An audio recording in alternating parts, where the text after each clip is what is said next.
மாண்புமிகு பேரவைத் தலைவர் அவர்களே, நீர்வளம், ஊரக வளர்ச்சி மற்றும் உள்ளாட்சித்துறை, சுற்றுலா மற்றும் கலை பண்பாடு ஆகிய மானிய கோரிக்கைகள் மீது இந்திய கம்யூனிஸ்ட் கட்சியின் சார்பாக என்னுடைய கருத்துக்களை எடுத்துரைக்க வாய்ப்பளித்த தங்களுக்கு நன்றியை தெரிவித்துக் கொள்கிறேன். மாண்புமிகு பேரவைத் தலைவர்களே, புவியியல் ரீதியாக தமிழ்நாடு ஒரு நீர் பற்றாக்குறை மாநிலம். நீர் உரிமைக்காக காவேரியாக இருந்தாலும், தென்பெண்ணையாக இருந்தாலும், பாலாறாக இருந்தாலும், முல்லை பெரியாறாக இருந்தாலும் கர்நாடகா, ஆந்திரா, கேரளா மாநிலங்களை நாம் நம்பியிருக்கிறோம். சட்டப்படி நமக்கு வழங்க வேண்டிய நீரை இன்றைக்கு அண்டை மாநிலங்கள் மறுக்கின்றன. சட்ட போராட்டங்கள் நடத்தி உச்ச நீதிமன்ற கதவுகளை தட்டி நம்முடைய நீர் உரிமையை பெற வேண்டியிருக்கிறது. ஆகவே நம்முடைய அரசு நீர் மேலாண்மை திட்டத்துக்கு முக்கியத்துவம் தர வேண்டும் என்று இந்திய கம்யூனிஸ்ட் கட்சியின் சார்பிலே இந்த அரசை நான் கேட்டுக்கொள்கிறேன்.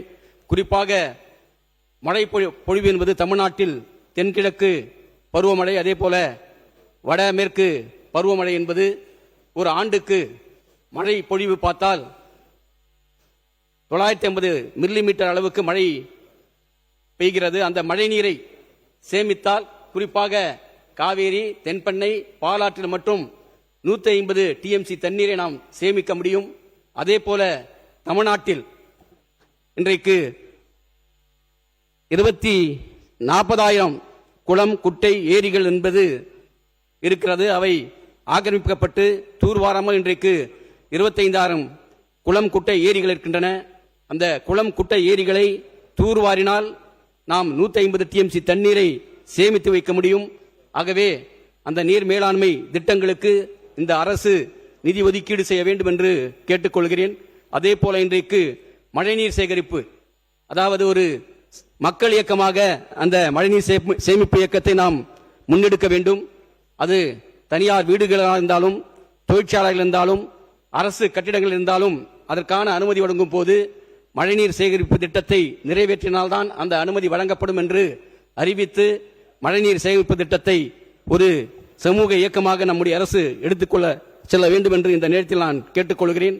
அதே போல நீர்வளத்துறை மற்றும் பொதுப்பணித்துறையில் கடந்த 20 ஆண்டுகளுக்கு மேலாக தினக்கூலிகளாக ஒரு 1458 பேர் பணியாற்றிக் கொண்டிருக்கிறார்கள். தொடர்ந்து அவர்கள் தங்களை பணி நிரந்தரம் செய்ய வேண்டும் என்ற கோரிக்கை வைத்திருக்கிறார்கள்.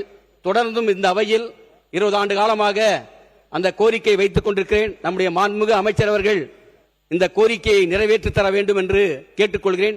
மடத்தில் அவங்க உட்கார்ந்து இழிவு காத்த கிளியாக காத்துக் கொண்டிருக்கிறார்கள். நம்முடைய அமைச்சர் அவங்க எல்லாம் பணி நிரந்தரம் செய்யும் சொல்லி, ஆகவே ஒரு நல்ல அறிவிப்பை நம்முடைய அமைச்சர்கள் அறிவிக்க வேண்டும் என்று இந்த நேரத்தில் நான் பணிவோடு கேட்டுக்கொள்கிறேன்.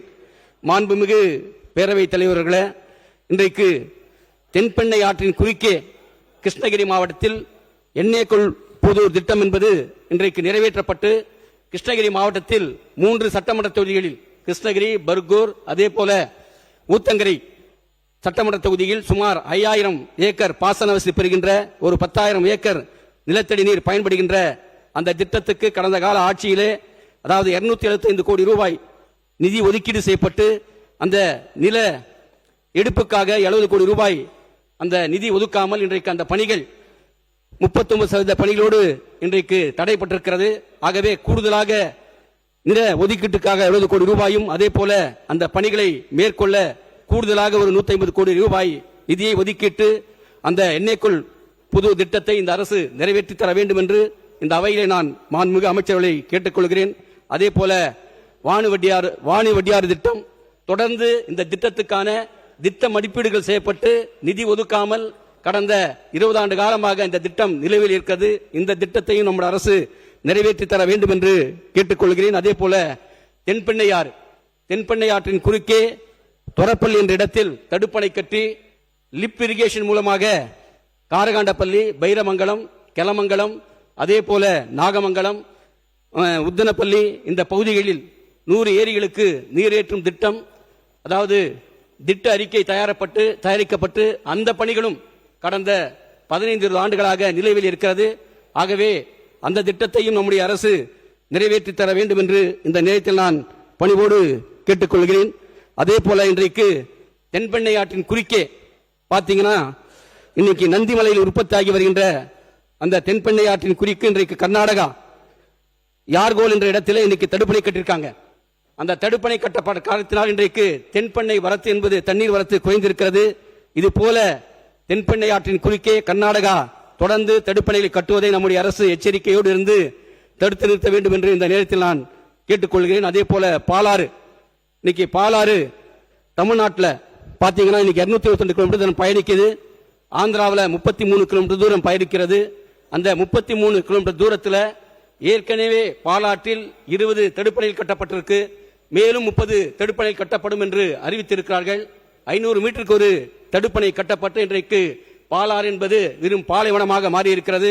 ஆகவே நம்முடைய அரசு கவனத்தோடு இன்றைக்கு 222 கிலோமீட்டர் தூரத்தில் குறைந்தபட்சம் 20 கிலோமீட்டருக்கு தூரத்துக்கு ஒரு தடுப்பணையை கட்டி நம்முடைய தண்ணீர் தேக்கு வைப்பதற்கான நடவடிக்கையை நம்முடைய அரசு மேற்கொள்ள வேண்டும் என்று இந்த நேரத்தில் நான் பணிவோடு கேட்டுக்கொள்கிறேன். மாண்புமிகு பேரவைத் தலைவர்களே, காவேரி குறித்து காரசாரமான விவாதங்கள் இந்த அவையிலே நடந்தது. காவேரி என்பது தமிழர்களுடைய வாழ்வுரிமை. அந்த வாழ்வுரிமை காப்பதற்காக தான் எல்லா அரசியல் கட்சிகளும் ஒரு காரசாரமான விவாதத்தை நடத்தி இருக்கிறார்கள். ஆகவே காவேரியில் அணை கட்டே தீர்வோம் என்று தொடர்ந்து கர்நாடகாவில் யார் ஆட்சிக்கு வந்தாலும் சரி, காங்கிரஸ் ஆக இருக்கட்டும், பிஜேபி ஆக இருக்கட்டும், மத சார்பற்ற ஜனதாதளமாக இருந்தாலும் தேர்தல் அரசியலுக்காக, வாக்கு அரசியலுக்காக அவர்கள் நாங்கள் காவேரியின் குறுக்கே மேகேதாட்டில் அணை கட்டுவோம் என்று சொல்கிறார்கள்.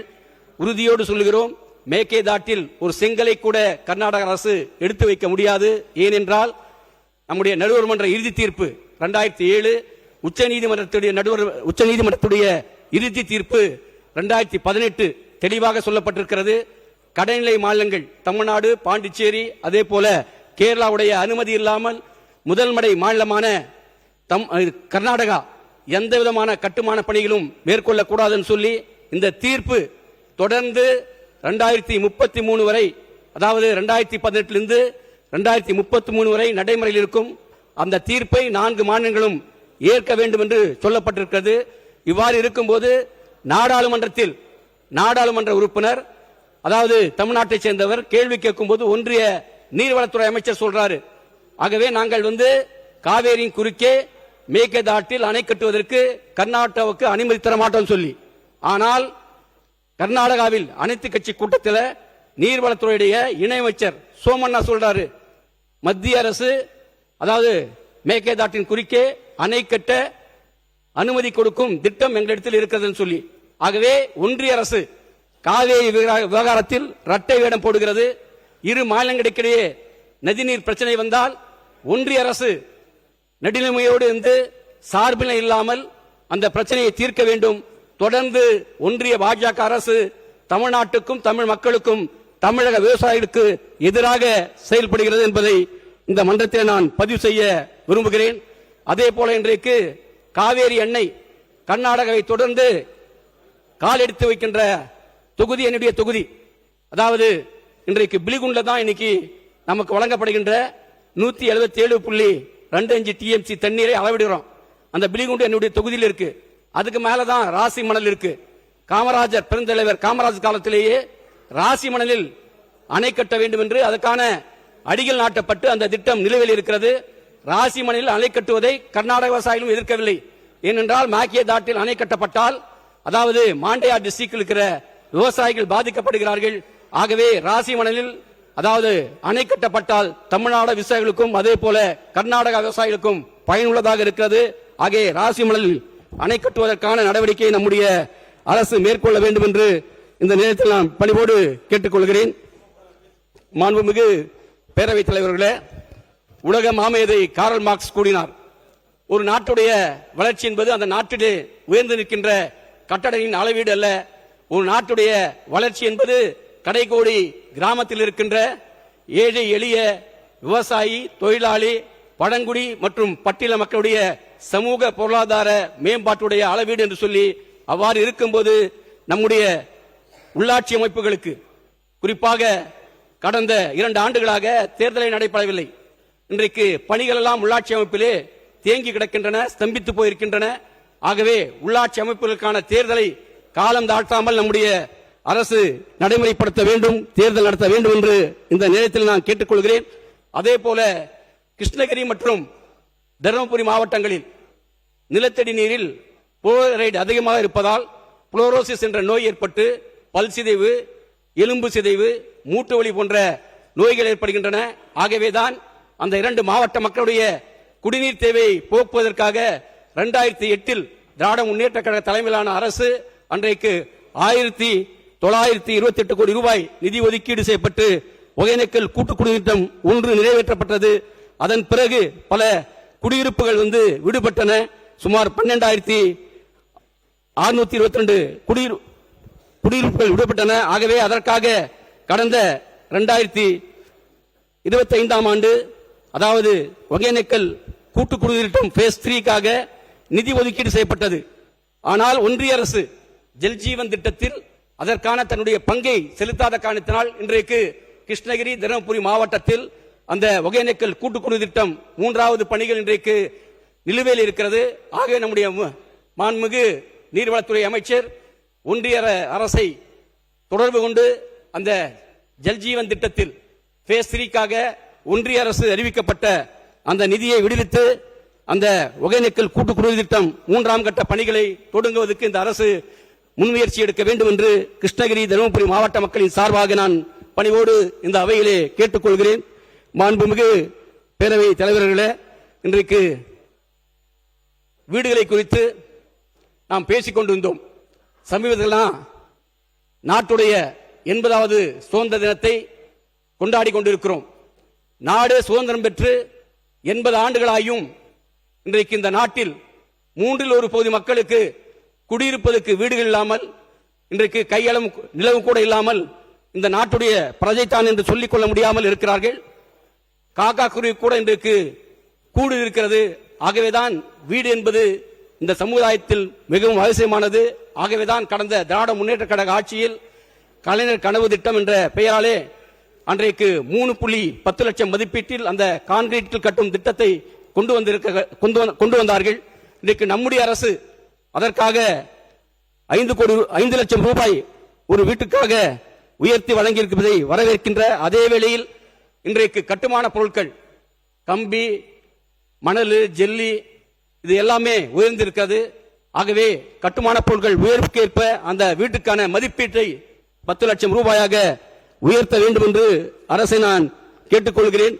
அதே போல சட்டமன்றத்துடைய தொகுதி மேம்பாட்டு நிதியில டைடு அன்டைடுன்னு சொல்லி இந்த பணிகள் மேற்கொள்ள வேண்டும், இந்த பணிகள் மேற்கொள்ளக்கூடாது சொல்லி இன்றைக்கு வரையறுக்கப்பட்டிருக்கின்றன.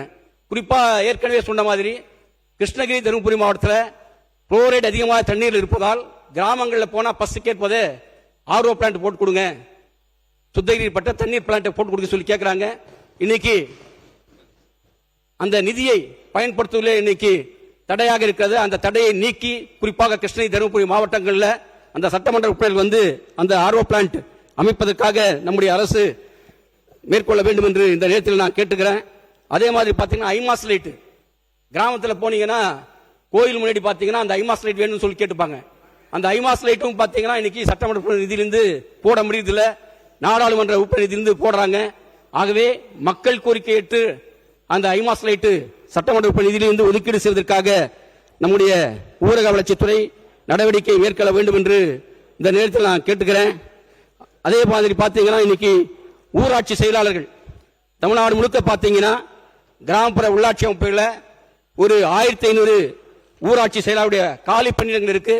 அதனால இன்னைக்கு பல உள்ளாட்சி அமைப்புகளில் குடிநீர் உள்ளிட்ட அத்தியாவசிய பொருட்கள், அத்தியாவசிய தேவைகளை நிறைவேற்ற முடியாமல் இருக்காங்க. ஆகவே அந்த ஊராட்சி செயலாளர் பணியிடங்களை நம்முடைய அரசு உடையாக நிரப்பப்பட வேண்டும். அதே போல அவர்களுக்கு ஊராட்சி செயலாளர்கள் தொடர்ந்து டாப் திட்டத்தில் உறுதியளிக்கப்பட்ட ஓய்வூதிய திட்டத்தில் இணைக்க வேண்டும் என்ற கோரிக்கை இருக்கு. அதையும் அரசு பரிசீலிக்க வேண்டும்.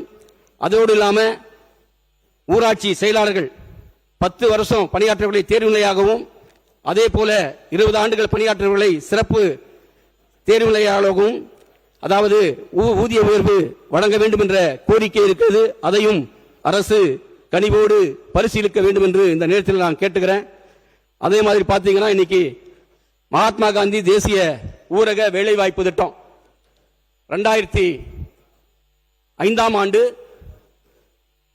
இடதுசாரி கட்சி தலைவர்கள், இந்திய கம்யூனிஸ்ட் கட்சியுடைய பொதுச் செயலாளர் தோழர் பரதன், மார்க்சிய கம்யூனிஸ்ட் கட்சியுடைய பொதுச் செயலாளர் பிரகாஷ் காரத், இந்திய தேசிய காங்கிரஸ் கட்சி தலைவர் பிரணாப் முகர்ஜி, அம்மையார் சோனியா காந்தி போன்றவரெல்லாம் குறைந்தபட்ச செயல் திட்டத்தை உருவாக்கி கிராமப்புறங்களில் நகர்ப்புறங்களை நோக்கி மக்கள் கூட்டம் கூட்டமாக செல்வதை தடுப்பதற்காகவும் கிராமப்புறங்கள் வறுமையை ஒழிப்பதற்காகவும் குடும்பத்தில் ஒருவருக்கு ஆண்டுக்கு ஒருவருக்கு 100 நாட்கள் வேலை தருகின்ற திட்டம்தான் மகாத்மா காந்தி தேசிய ஊரக வேலைவாய்ப்பு திட்டம்.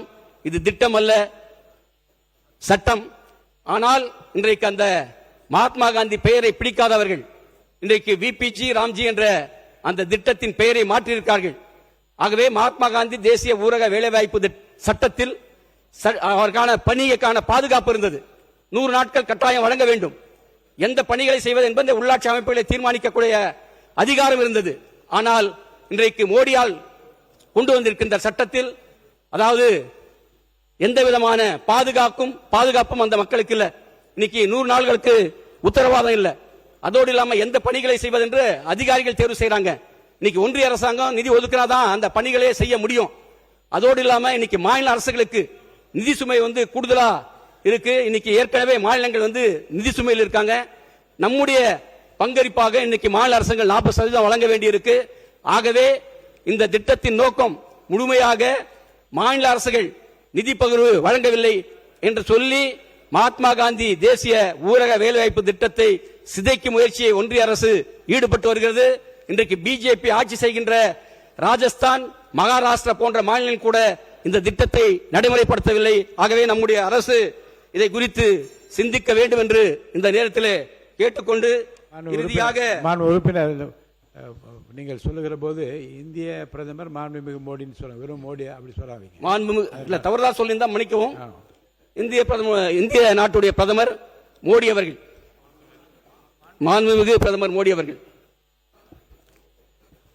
மாண்புமிகு பேரவைத் தலைவர்களே, இன்றைக்கு சுற்றுலாத்துறை என்பது இன்றைக்கு நம்முடைய தமிழ்நாடு இந்திய அளவில் உள்ளூர் சுற்றுலா பயணிகள் வருவதில் 2வது இடத்தில் இருக்கு.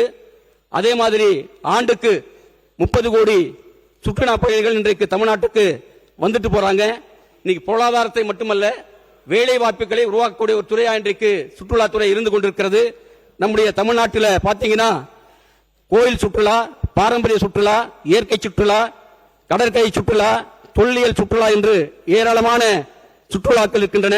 ஆகவே அந்த சுற்றுலா தலங்களை குறிப்பாக தண்ணீர், அதே போல சாலை உட்கமைப்பு வசதிகள் போன்றவற்றை இன்றைக்கு நடைமுறைப்படுத்தி அந்த சுற்றுலா மையங்களை மேம்படுத்த வேண்டும். அதே மாதிரி என்னுடைய தளி தொகுதியில் தேன்கனி கோட்டை எடுத்த பெட்டமங்கலம் என்பது அதாவது கடல் மட்டத்திலிருந்து 3500 அடி இருக்கு. ஆண்டு முழுவதும் குளிர்ச்சியான இருப்பதால் அன்றைக்கு ஆங்கிலேயர் காலத்தில் லிட்டில் இங்கிலாந்து என்று சொல்லப்படுகிறது. மேற்கு தொடர்ச்சி மலையை ஒட்டியுள்ள அங்கே ஒரு சூழல் சுற்றுலாவை நம்முடைய சுற்றுலாத்துறை அமைச்சர்கள் ஏற்படுத்தி கொடுக்க வேண்டும் என்று கேட்டுக்கொள்கிறேன். அதே மாதிரி தளி பெரிய ஏரி ஏற்கனவே அங்க படகு குழுமம் இருந்தது, பூங்கா இருந்தது, நடைபயிற்சி பாதை இருந்தது. என்ன காரணத்துக்கும் சரியில்லை, அங்கே அந்த படகு குழுமம் சமீப காலமாக நிறுத்தப்பட்டிருக்கு. மீண்டும் அங்கே படகு குழுமம் அமைப்பதற்கான ஏற்பாட்டுகளை சுற்றுலாத்துறையின் சார்பாக ஏற்படுத்தி தர வேண்டும் என்று கேட்டுக்கொள்கிறேன். அதே மாதிரி என்னுடைய தளி தொகுதியில் தேர்வட்டா சிவன் கோவில் இன்றைக்கு வழிபாட்டு தலம் அல்ல, சுற்றுலா தலமாகவும் இருக்கிறது. அங்கே ஏராளமான சுற்றுலா பயணிகள் சுகுமார் உள்ளிட்ட பகுதியில் வராங்க. அங்க தங்குவதற்கான ஒரு விடுதி வேண்டும் சொல்லி கேட்டிருக்காங்க. நம்முடைய சுற்றுலாத்துறையின் சார்பாக அந்த விடுதியை ஏற்படுத்தி தர வேண்டும் என்று கேட்டு வாய்ப்பளித்த பேரவைத் தலைவருக்கு நன்றி கூறி என்னுடைய உரையை நிறைவேற்றுகிறேன். நன்றி, வணக்கம். மாண்புமிகு நீர்வளத்துறை அமைச்சர் அது முடிச்சுட்டு உங்களுக்கு தரேன். மாண்புமிகு பேரவைத் தலைவர் அவர்களே, பருவமழை முன்னெச்சரிக்கை நடவடிக்கைகள், வடகிழக்கு பருவமழை எதிர்கொள்ளும் பொருட்டு சென்னையில் தூர்வாரி பணிகள் நடைபெற்று கொண்டிருக்கின்றன. அடையாறு, நாராயணபுரம் ஏரி, இது மாதிரி வேளச்சேரி இதெல்லாம் நடைபெற்று கொண்டிருக்கிறது.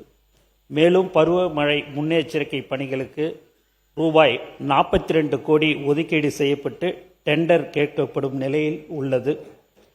ஊரக வளர்ச்சி மற்றும் ஊராட்சித் துறையில் கட்டுப்பாட்டில் உள்ள 10,186 கால்வாய்கள் மற்றும் 809 ஏரிகள் புனரமைப்பும் பணிகள் விபி கிராம் திட்டத்தின் கீழ் தொடங்கி வைக்கப்பட்டுள்ளன.